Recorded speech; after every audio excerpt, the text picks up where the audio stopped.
Hi, I will be starting our Life on Earth unit, and this will be my assessment. You know how the drill goes. Do the assessment, read out everything. So first off, we have the organization of matter. The biosphere is divided into regions called biomes. If we take a look here, this is the Earth. Yep, that's the Earth for you. Yeah, okay. So biomes. There are broad descriptions you can use to classify them. There are six main ones, main biomes, that is. There's freshwater, marine, desert, forest, grassland, and tundra. For example, a forest. Big ol' areas like down here, North America, big ol' like tree areas. Here, like a big ol' area here. That's what we classify forest as. Marine. Marine would be the ocean, the different oceans around here.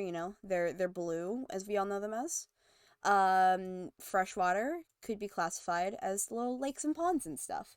Deserts, we all know what deserts are. There are a lot of them in the African area. The Sahara Desert is the first thing that comes to my mind. Grasslands, we have a good amount of grasslands, I'd say, around here. Mostly prairies, I'd say. But I think grasslands are classified as prairies. And tundras, those are the real cold places. Like up here in Canada and Canada, Greenland as well. A lot of those are more tundra-y areas, I'd say. But there are more like specific and identifiable biomes, like 26 different ones. The tropical rainforest, which is the smaller version of the forest, which I pointed out was down here. That's a good area of tropical rainforest. Taigas, I did point out. Taigas would be around tundra area again. Um, Stuff like that. Each bio contains tons of ecosystems, like way, way more than I could even think of. It contains abiotic and biotic factors. Uh, it also has a variety of communities and populations, like humans and bugs and birds and stuff. All the things that we hold dearly and need to live. Each population also contains a very specific number of organisms. An organism is any living thing that uses DNA to replicate. Put that in your scrapbook. Classification and characteristics of biomes. Um, Classification. How do you classify a biome? What animals live there? Uh, what's the vegetation like? You know, we move my little area. There we go. We'll move my little Earth over here. There he is. So for example, uh, what things would you classify? For animal and vegetation, you should have you could have a little koala bear. You could have a little koala bear, and that'd help you identify things. You could also have, certain vegetation. For example, there could be big old bamboo sticks. That see these kind of go hand in hand together to make their own little to help characterize where they live. The temperature range could help you classify it. Is it, for example, is it sweltering hot? Is it like frigid cold? Or is it somewhere in between, a nice little warmy or nice little coldy area? What's the soil like? What's in the earth there? What's in that feeding the vegetation? What's making it grow? What kind of things come together and like combine in the soil? What's the water type like there? Is it for the aquatic stuff? What's the water like? Is it fresh water? Is it sea water? If it was koalas and stuff, I'd hope they weren't drinking seawater. That would be extremely bad. And then amount of light and water. Is there like a tiny, that's seawater again. Is there a tiny bit of water over here? Or, is a koala up to his neck in fresh water? That would be another issue. And then there's characteristics. Is it terrestrial or is it aquatic?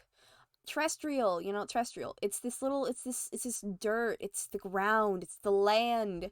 It's what you walk on.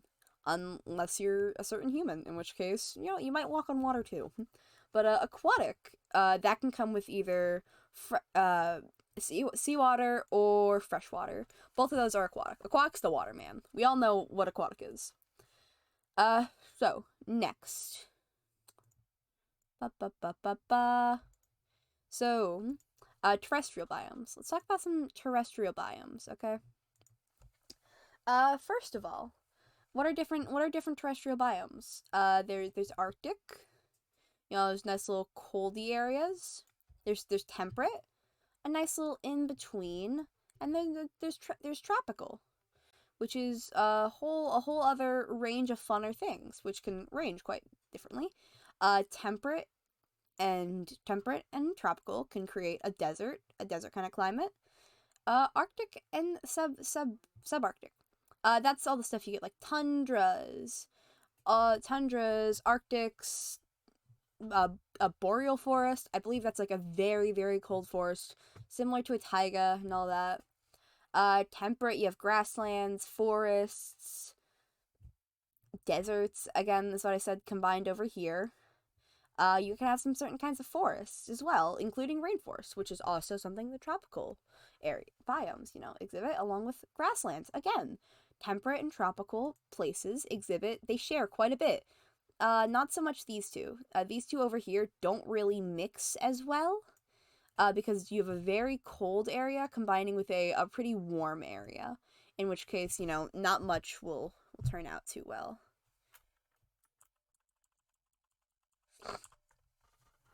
Uh, Next, ecosystems and energy.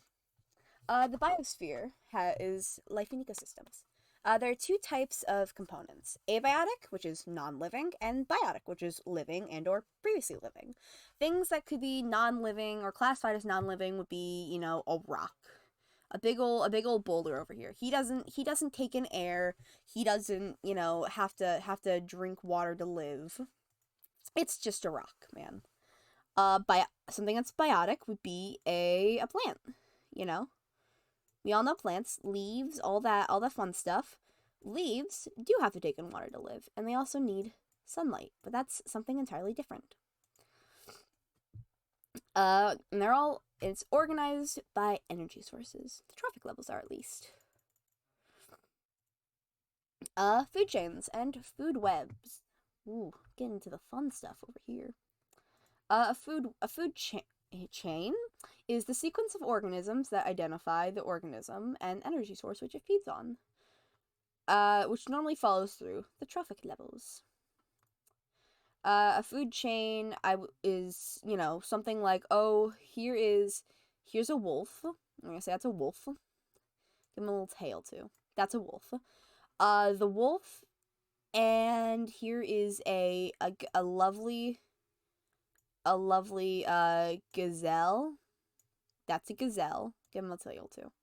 So that's a wolf, and that's a gazelle. You see, these two are interchangeable. You take the wolf out, the gazelle, suddenly it goes up. The gazelle skyrockets, the wolf plummets, all the fun stuff. But because the gazelle has skyrocketed and there's no more wolf, what also ends up decreasing would be the plant life. The plants would decrease, and then that would cause, in turn, the gazelles to decrease, which would make the plants increase greatly. And then you'd have a really bad unbalance because there's nothing killing the gazelle but starvation and, lack of resources, territory, and all that. So if you take the wolf out of the equation, the entire chain basically crumbles. What else is there? Food web. A food web's something different, despite having a very similar name. A food web is how everything in the food chains are connected, how all of them put together to make a little ecosystem. A food chain is like step one. Above that would be a food web, and then so on until eventually you have an ecosystem. So a food web, as much as I don't really want to think of it as, it is kind of like a spider web. all the funky dandles of a spider web. For example, here, say, here's the wolf, here's the gazelle, here's the grass. But over here would be another predator, like a bear or something, that also eats gazelle. I know bears don't actually kind of eat gazelles, but we're going off what I'm saying over here. So that's a gazelle over there. That's a bear. You could also go deer, and how they interlap, and how if you take away if you take away, the wolf in this scenario, the gazelle will feast and kind of take away the plants a bit, in which case the deer will also plummet. And now this bear can't have his food, his deer or his gazelle, really, because they're both plummeting. That goes, and then eventually the gazelle go. And eventually this entire thing kind of, breaks apart. The major trophic levels. Here I have a not poorly drawn thing, hopefully.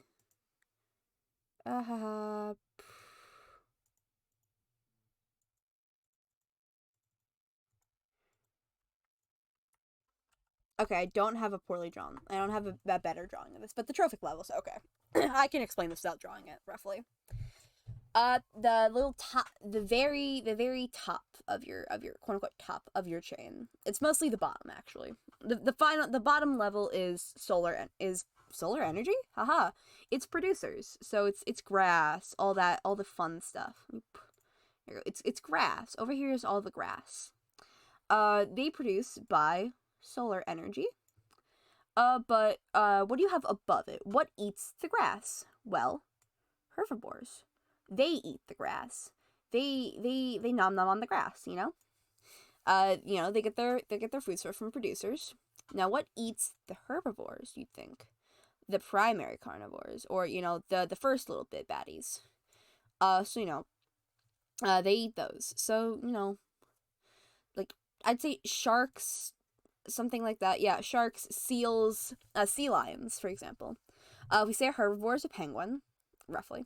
Hear me out here. We'll say the primary carnivore would be, a sea lion.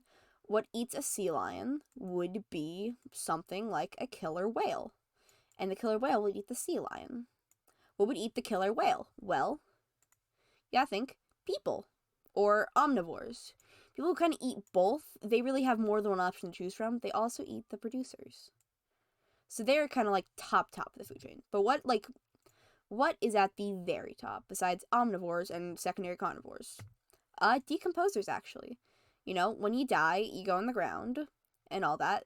These microorganisms and fungi and vultures, earthworms, everything that comes together and does it, it will come and it will eat everything. It doesn't matter what you are. You're gonna die. And the decomposers take care of it from there, and they spread the rest, and they help spread the rest of your body into the earth, and so everything comes together all nicely. Energy in ecosystems. Energy cannot be. These are some laws of the energy in ecosystems. Energy cannot be created or destroyed. Energy cannot be lost in the form of heat, sound, or light. And finally, energy decreases in quality as it's used. So, if you have this lovely little plant guy over here, if you have him, when you have a nice little gazelle that comes along and eats him, it's going to take away some of the energy. So this is 100 energy. This is 100 energy right here. When it's eaten, the gazelle will only get 10 energy. And so on. It decreases by 10% every time. No matter how far you go, you're always going to lose energy in that process. Next is energy used in organisms, as I just said, Photosynthesis. It's how producers get their energy. They convert sunlight into chemical energy that is used, used and stored by producers. Then there's aerobic respiration, is when they convert chemical energy stored by producers and used by consumers into usable energy. So when a plant does photosynthesis, has all that lovely energy, a producer a consumer comes along and goes, I like that. And they'll eat up the plant and they'll get some of its energy. And that's how they get energy. That's the aerobic respiration. And energy transfers in the food chain, but not as much as you would like to think. Photosynthesis, remember, producers, they'll have 10,000 energy. It always divide by 10. So primary consumers, when they eat that, they'll get only 1,000. When secondary consumers eat those, they'll get 100. And when, for example, a tertiary consumer gets that, they'll get 10. So it'll decrease constantly as you go. Biodiversity. The variety in the Earth's species, functional, ecological, genetic species, all the fun different diversities that we love and we know. Species diversity. Communities. A group of organisms that interact within a specific area of the ecosystem. What's genetic diversity? The population. A group of organisms belonging to the same species that live in the same area and interact with one another. What can variety tell us? The relationship to other organisms, prior adaptations or mutations, and previous habitats. See, that's why it's good to not reproduce with your brother or your sister. Eventually along the line, it's gonna decrease badly. Ecosystem diversity. What kind of ecosystems are around you? Are there different freshwater? Is there different woodlands and all that? What kind of terrestrial and aquatic things are in your ecosystem that keep it diverse? If you have only ice cold things, only a very small amount of species will be able to live there. For example, up real high in the Arctic, only a couple different species can live. You have plankton, polar bears, penguins, stuff along that lines. That is a perfect environment for them. But if you throw a koala bear up there, the chances are he's not going to make it more than a couple hours because that's not his ecosystem. Functional diversity. Biogeochemical cycling. The flow of energy through the trophic levels. So it decreases in quality as it goes on, and the origin of energy is always the sun, because that's where producers get their energy. Okay, let's think now what natural selection and evolution isn't. Let's talk about, the big old question. Okay, evolution is not the idea that humans evolved from apes. It's very much possible that we did, but that's not what evolution is. Natural selection is not the idea that the strongest survive. Natural selection is that the most favorable genetic things will live. Someone who's smarter, thinks quicker, they will usually survive. Now, sometimes strength does come to play, and sometimes, quote-unquote, stronger people will live. Overall, the different brain functionalities will usually play a much bigger role. Evolution is not a means to a goal. There isn't a perfect plan that evolution is moving towards. Just because, we came from, for example, if you want to think, we came from, like, fish in the sea millions and billions and billions of years ago. Okay, if you think we evolved from little fish that came from the sea and decided to walk, we are not moving towards something. We're not going to evolve into a higher being. Nothing like that's going to happen. We're just going to keep going and, evolve to favor our environment. If it slowly gets hotter through the next thousands of years, slowly, you would think, we might become accustomed to the heat. So it could be 100 degrees hotter in the future from now, in the long, long future from now. And we humans, if we're still alive, might have different changes to help us deal with that. Things that we have now that we wouldn't. Things that we don't have now, but they will have. Evolution of new species. Speciation. When one species splits into two or more different species due to natural selection. It could be, for example, this big old group of trees live in here. What could cause geographic isolation? Well, for example, if a big old gap happened, and suddenly these two species, they can't exactly. There's like a big old gap here. They can't get across from each other, so this area over here, it might start to evolve differently. A finch bird could evolve with a different beak over here than it could over here. They might have a nice sharp beak over here for getting bugs out of wood or whatever. And over here, they could have a nice little flatter beak for getting seeds and stuff out of the ground.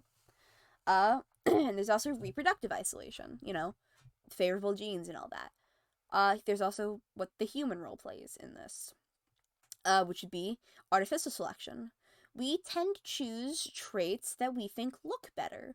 We really like the better look of certain things. And so sometimes we will kind of nudge it along and choose a preferable trait and let the other trait kind of fall out or go extinct in a way. There's also genetic engineering. Sometimes we like things so much that we will see it and we'll go, I like that, and we will make an altered and much more preferable version to it. That's not preferable in any case, but we can pretend here. What about species extinction? Biological extinction is the extinction of an entire species. So if the entire finch species were to die, that would be, biological extinction. Local extinction in a population of species, but not global extinction. So if suddenly if the tundra, if the ice caps, all that, if they melt, it's a high likelihood that the Arctic, a lot of species there will die, and a good chunk of them probably will go extinct. That would be an example of local extinction. Endemic species are most vulnerable to extinction because they only live in an isolated region. For example, the Arctic. There's also different types of extinction. There's background extinction. It's when a low rate of species go extinct over time. So, when a bunch of people come along and, I don't know, slowly over years and years end up accidentally killing a bird species or a bug species, Mass extinction is when a large rate of species are wiped out worldwide in a short, few million, time frame. So those lovely, plagues that come and infected us and killed a ton of humans, all that. Health in the ecosystem depends on the species richness, which is the number of different species there. You can't have an ecosystem flourish with only humans in it. We need other things to live. Other things need other things to live. If it was only us in one area, we would probably end up becoming cannibals, and even then we'd still die. And species evenness, the abundance of individuals. There cannot be 15 wolves to one gazelle. That will not end well. That will be a failing ecosystem, and very easily the gazelles would die, and the wolves would die, and everything would go horribly. And so you know it, the entire ecosystem's out the door, out the window. It's gone. Biological diversity varies by geographic location. The highest diversity in tropics. There has to be if there's a big old diversity, usually, the ecosystem will fare extremely well. So in the tropical areas, for example, in tropical rainforest, all that, there are thousands to millions of species we don't know about yet, and even some we do know about. But there are so high percent of our species are found in these rainforesty areas that we don't even know. It's so many. It's such an abundance. But the higher up you kind of go, you kind of get colder, and colder, till eventually there's like one or two species. For example, as I said earlier, the Arctic, polar bears, penguins, a couple things along that line.